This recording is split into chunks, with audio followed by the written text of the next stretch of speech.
നമസ്കാരം, സഹ്യ ന്യൂസിലേക്ക് സ്വാഗതം. ഇന്നത്തെ ഡിജിറ്റൽ കാലത്ത് മണിക്കൂറുകളോളമാണ് മൊബൈലും ലാപ്ടോപ്പും മറ്റ് ഗാഡ്ജറ്റുകളിലും പലരും സമയം ചിലവിടുന്നത്. അധികം ആളുകളും ജോലി ചെയ്യുന്നത് ലാപ്ടോപ്പുകൾ ഉപയോഗിച്ചാണ്. എന്നാൽ ഇതുമൂലം നേരിടേണ്ടി വരുന്ന ആരോഗ്യ പ്രശ്നങ്ങൾ ചെറുതൊന്നുമല്ല. മിക്കവരും ഇത്തരത്തിൽ നേരിടുന്ന പ്രശ്നങ്ങളെല്ലാം നിസ്സാരമായി തള്ളിക്കളയാറാണ് പതിവ്. പുതിയ തലമുറ ഏറ്റവും അധികം നേരിടുന്ന ഒരു ആരോഗ്യ പ്രശ്നമാണ് ടെക് നെക്ക്. ദീർഘനേരം തല മുന്നോട്ട് കുനിച്ച ലാപ്ടോപ്പ്, മൊബൈൽ ഉപയോഗിക്കുന്നതിനെ തുടർന്ന് ഉണ്ടാകുന്ന കഴുത്തുവേദനയെയാണ് ടെക് നെക്ക് അഥവാ ടെക്സ് നെക്ക് സിൻഡ്രോം എന്ന് അറിയപ്പെടുന്നത്.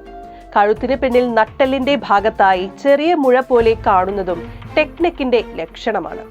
ഓരോ തവണ 30 ഡിഗ്രി വളയുമ്പോൾ പോലും നട്ടെല്ലിന് എത്രയോ അധിക ഭാരമാണ് വരുന്നതെന്ന് റിപ്പോർട്ടുകൾ കാണിക്കുന്നു. അപ്പോൾ ദീർഘനേരം വളഞ്ഞിരിക്കുന്നത് എത്രമാത്രം നട്ടെല്ലിനെ ബാധിക്കുമെന്നതിനെ കുറിച്ച് നമുക്ക് ചിന്തിക്കാവുന്നതേ ഉള്ളൂ. എന്നാൽ 1-2 ദിവസം കൊണ്ട് ഉണ്ടാകുന്നതല്ല ടെക് നെക്ക്. ഏറെ നേരം തല മുന്നോട്ട് കുനിച്ച് ലാപ്ടോപ്പ്, മൊബൈൽ ഉപയോഗിക്കുന്നതിനെ തുടർന്ന് വരുന്ന വിട്ടുമാറാത്ത ആരോഗ്യ പ്രശ്നമാണിത്. ഗുരുതരമായാൽ സെർവിക്കൽ സ്പോണ്ടിലോസിസ് എന്ന ആരോഗ്യ പ്രശ്നത്തിലേക്കും ഇത് നയിക്കും. പേശികളിൽ നിന്നും ലിഗമെന്റുകളെയും ഡിസ്കിനെയുമാണ് ഇവ ബാധിക്കുക.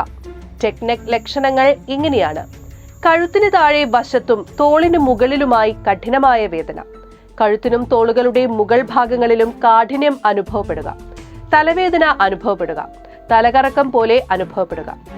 ടെക് നെക്ക് പ്രതിരോധത്തിനായി നമുക്ക് ഇങ്ങനെ ചെയ്യാം: ദീർഘനേരം തല താഴ്ത്തി ഫോൺ, ലാപ്ടോപ്പ്, മറ്റ് ഗാഡ്ജറ്റുകൾ ഉപയോഗിക്കാതിരിക്കുക. സ്ട്രെച്ചിങ് അടക്കമുള്ള വ്യായാമം ചെയ്യുക. ദീർഘനേരം ഇരുന്ന് ചെയ്യുന്ന ജോലിയാണെങ്കിൽ ഇടയ്ക്കിടെ ബ്രേക്ക് എടുക്കുക. കഴുത്തിലെ പേശികൾ ബലപ്പെടുത്താൻ വേണ്ടി വ്യായാമം പതിവാക്കുക.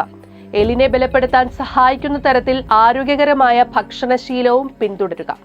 തോളിനും കഴുത്തിനും കൃത്യമായ വ്യായാമം ചെയ്യുക. വ്യായാമം ചെയ്യുന്നതിലൂടെ ദീർഘകാല അടിസ്ഥാനത്തിൽ സെർവിക്കൽ സ്പോണ്ടിലോസിസ് സാധ്യത കുറയ്ക്കാനും സാധിക്കും. News desk, Sahya news.